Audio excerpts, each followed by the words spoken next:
Hey, what's up guys? Hopefully you guys are doing absolutely great and welcome back to another episode of Tech Flip. And in this episode of Tech Flip, I'm going to talk about is 128GB MacBook Air enough in 2020? Because a couple of months back I made one review of this MacBook Air and I told you that my MacBook Air is 128GB. And do you know how many questions is there regarding to this 128GB thing? Let me show you.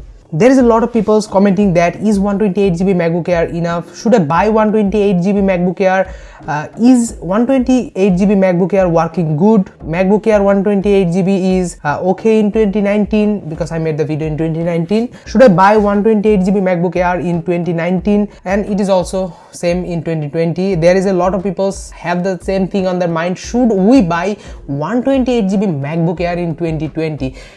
You should have that thing on your mind because 128GB is very less, because these days on your mobile devices there are more than 128GB. there are 256GB, there are 512GB even on Samsung devices, and it is crazy how much of a storage they have on their devices. So why would you ever want to buy this 128GB MacBook Air?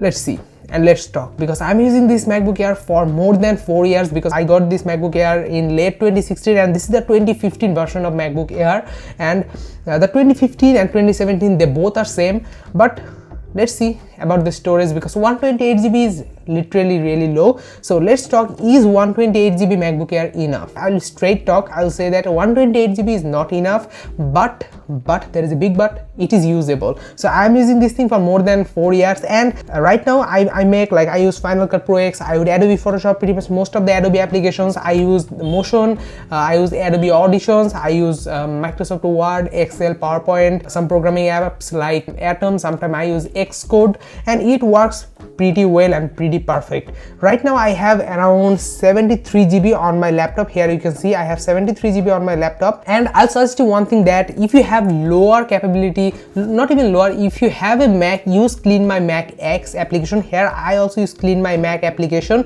and this application is like a lifesaver thing, because this application will help you to save ton of storage like 10GB, 15GB. Every week you scan, you will get at least 5 to 6GB on your Mac that is like a trash left on your Mac. You can clean them very easily with Clean My Mac X. And before making this video I already cleaned my Mac, and I had like 70GB. I cleaned with Clean My Mac X, and right now I have 73GB, so 3GB I got for free. So this is what it is, and right now I have 73GB. I use Final Cut Pro X, I use Adobe Photoshop, Adobe Auditions, all the application works perfectly, but I do not store anything on my Mac. I just usually store my files, footages, or something that I need to store on my Mac. I usually store them on my hard disk or another desktop I have. There I have 1TB hard drive, and I store all of my extra footages, extra files on that computer. But this, I only use this thing for editing videos, editing photos, making applications, designing web pages, and making all the creative things on this MacBook Air is still possible. Even if you have 128GB storage, this MacBook Air runs very smooth, because the storage is so fast that it helps you to run pretty much every single apps much more faster than any Windows computer available on the market with the same price range.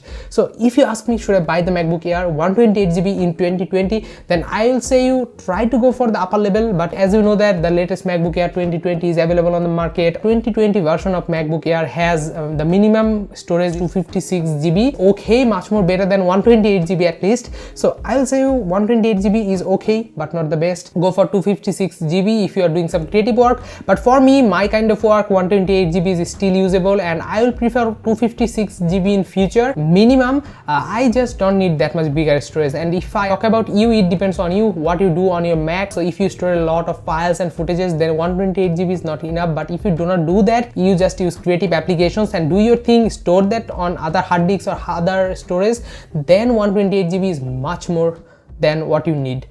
So that was it. And no, there is one thing left, that is if you do like very big video editing, like you have a massive project of 1 hour, 2 hour, then 128GB is not enough. You need another SSD like Samsung T5. Those are really expensive, but those will give you the maximum performance. But for me, like 10 minute, 20 minute, 30 minute of videos, it works on 128GB very well. Anyway, so that was it for this episode of Tech Flip. If you liked this video and if you got your questions answered, like should I buy the MacBook Air 2018 or should I buy the 128GB MacBook Air, I used to forget a lot of things. Why my brain is so bad. Anyway, that was all for this one. Hopefully you guys really enjoyed. Be sure to subscribe. again forgot. Be sure to subscribe, comment down, share this video with your friends, and I'll meet you in another video. Till then, goodbye. And yes, you can buy the 128GB MacBook Air.